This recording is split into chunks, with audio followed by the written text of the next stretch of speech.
안녕하십니까, 정마입니다. 오늘 제가 드릴 말씀은 1979년도에 있었던 중월전쟁, 중국 베트남 전쟁에 대해서 말씀을 올리고자 합니다. 이 중월전쟁이 제대로 연구가 안 되어 있고 관심 갖는 분들도 그렇게 많이 없습니다.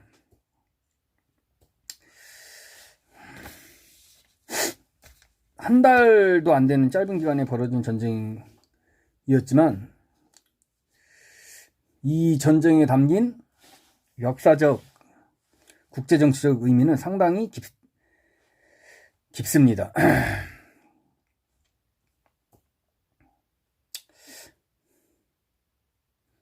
이 얼마 전에 영화 한 편을 봤습니다. 방화라는 영화인데, 중국 영화. 몇 년 전 영화인데,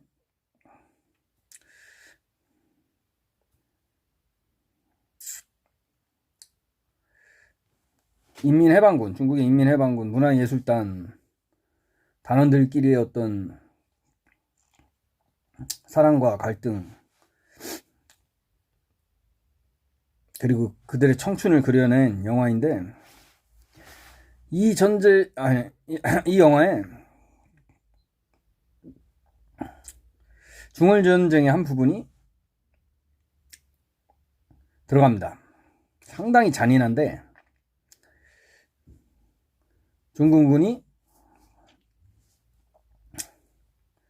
베트남 영토로 진격을 하다가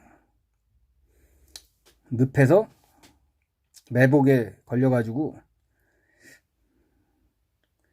상당히 잔인하게 죽는 장면이 나옵니다. 그 남자 주인공은 한 팔을 잃게 됩니다. 총알을 맞아가지고.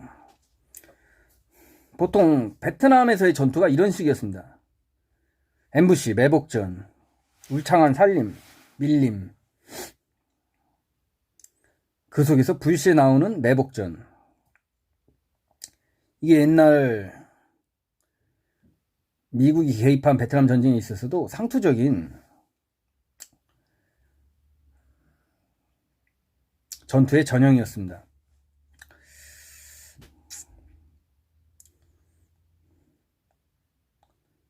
전쟁은 상당히 안타깝죠. 젊은이들이 많이 죽으니까 비참하게 장애자가 될 수도 있고.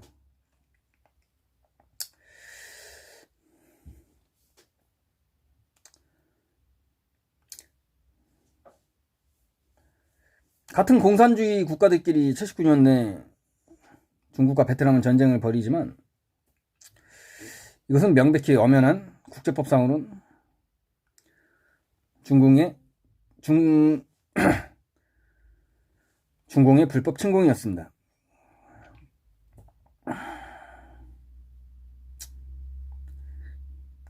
그 당시 정치가로서 입지를 굳혀가던 중국 공산당 최고 지도자 덩샤오핑은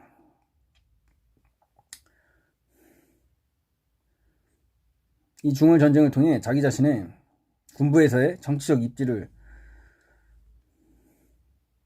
새로이 높이고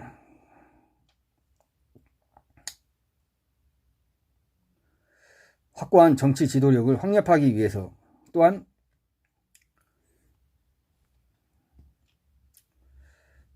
통일 베트남이 자기 말을 듣지 않고 캄보디아를 침공한 것에 대해서 응징을 해서 캄보디아로부터 베트남군을 철수시키는 것이 전략 목표였습니다. 덩샤오핑은 정치가로서 상당히 산전수전 다 겪은 백전노장으로서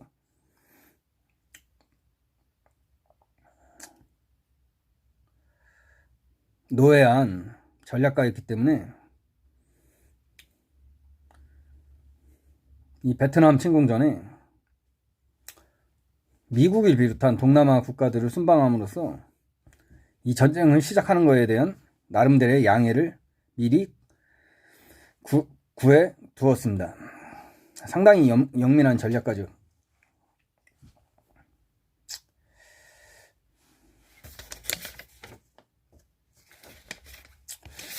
그리고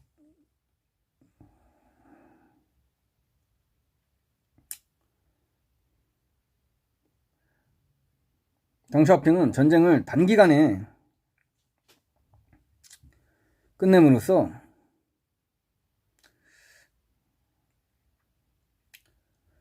훨씬 더 군사적 패배를 당할 수도 있는 위험한 상황을 모면하고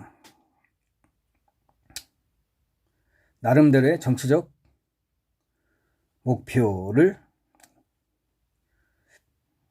이루었습니다. 만약에 중공군이 베트남을 침공하고 전쟁을 장기전을 끌어서 전쟁을 지속했다면 중공군은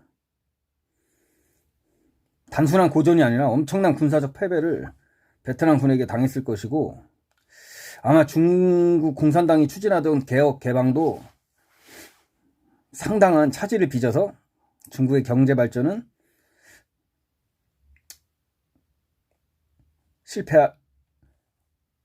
실패했을 것입니다.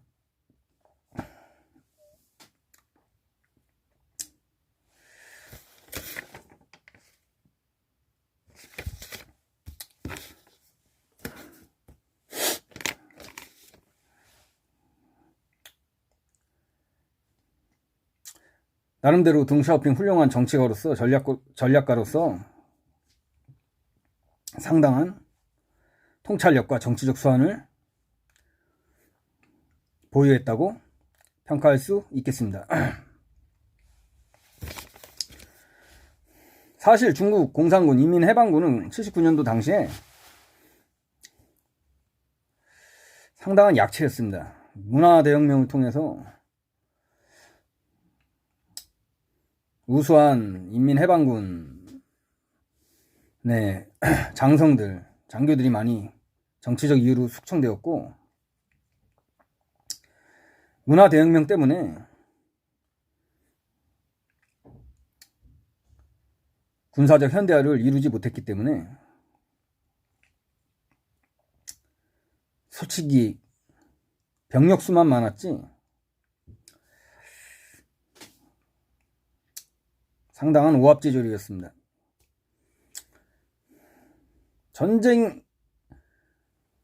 중국 공산군이 베트남을 침공하고 나서 한 달도 안 되는 시간 내에 사상 3만 이상의 사상자를 내게 됩니다. 더 된다는 소리 듣고 정확한 통계를 중국 공산당이 공개하지 않기 때문에 자세한 내막을 알기는 어렵습니다. 그렇지만 상당한 사상자가 발생했다는 것은 엄연한 진실입니다. 단순한 보병 전력으로 또 낙후된 기계화 전력으로 덩샤오핑의 정치적 목표를 위해서 중공군은 침략을 단행했는데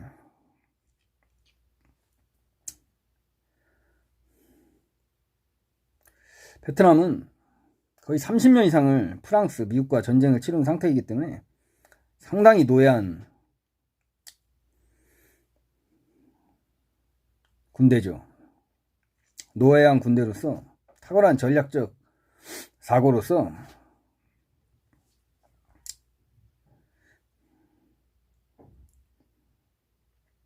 중공군을 매복전으로 상당히 괴롭히고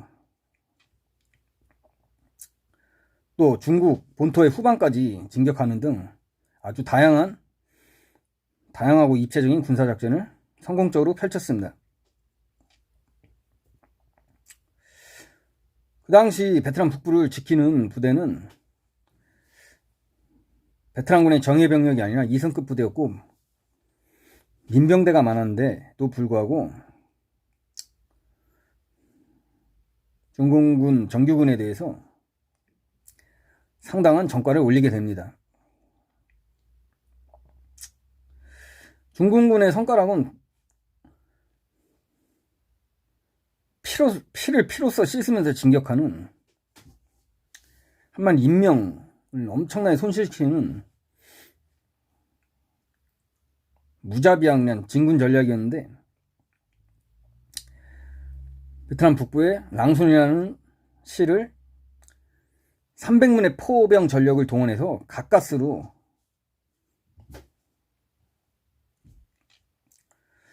점령을 하게 됩니다. 랑쏜이 왜 중요하냐면 철도와 도로의 교차점이기 때문에 하노이랑 바로 직통하는 도로가 있었습니다. 그 도로를 따라서 하노이가 상당히 군사적 위협을 받았는데 중국 공산당 지도자 덩샤오핑은 상당히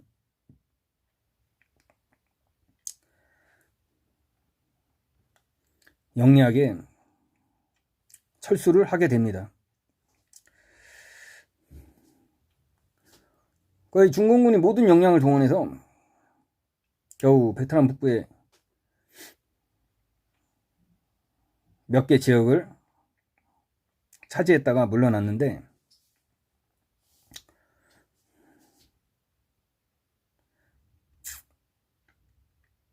실제 이 전쟁의 승자는 베트남이었습니다. 중공군 내에서 참혹한 사상자들이 많이 나왔는데 공산당 생리상 제대로 된 진실은 알려지지 않았습니다.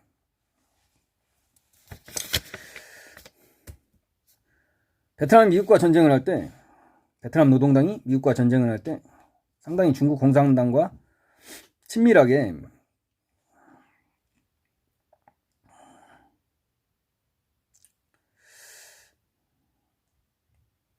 관계를 지속했는데 왜 싸웠느냐? 79년도에는 사실 이것은 역사적 의미가 깊습니다.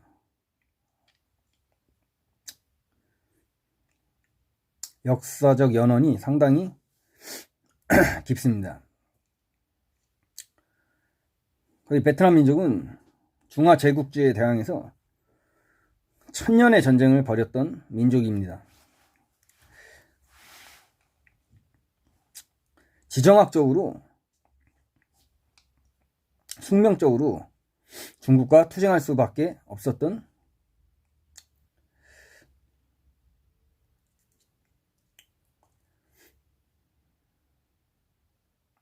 지리적, 정치적 위치에 있습니다. 지금도 마찬가지입니다.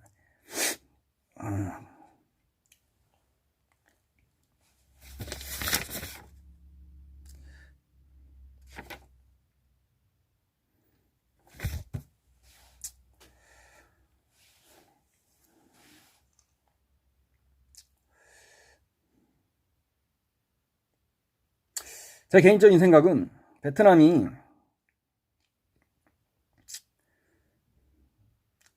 공산당이 아닌 민족주의적인 어떤 정당에 의해서 통일을 이루고 국가를 건설했다면 훨씬 더 위대한 민족적, 경제적, 역사적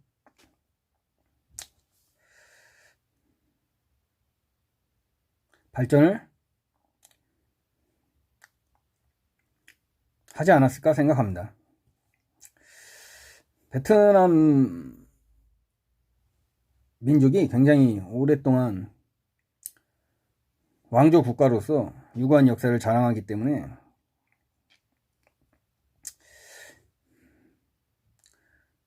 개인의 창의성을 저해하는 공산당이 아닌 민족주의적 정당이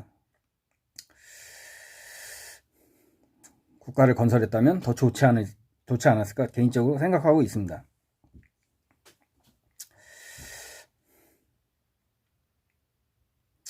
그래도 베트남 민족은 상당히 자존심이 강하고 그 사람들이 키도 작고 체구가 작지만 호락호락하지 않는 민족이 있기 때문에 어디에서든 중국인으로부터 동남아에선 무시당하지 않는다고 합니다.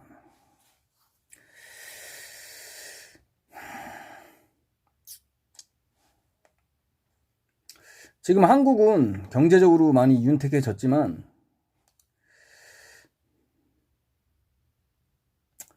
솔직히 이 화려함은 좀 사상 누각입니다. 지금 빈부격차도 엄청 심해지고 있고 국가가 혼란에 빠져서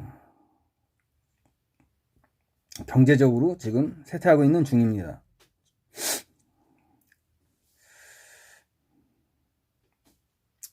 그런 상황을 통해서 한국인들이 스스로 주체적으로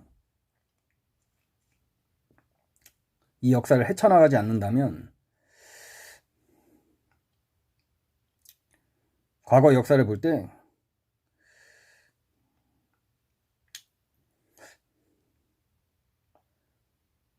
우리 또한 중화제국주의의 엄청난 침략을 받지 않을까 개인적으로 상당히 우려하고 있습니다. 지금 한국 사회가 정신적으로 나약해지고 있는데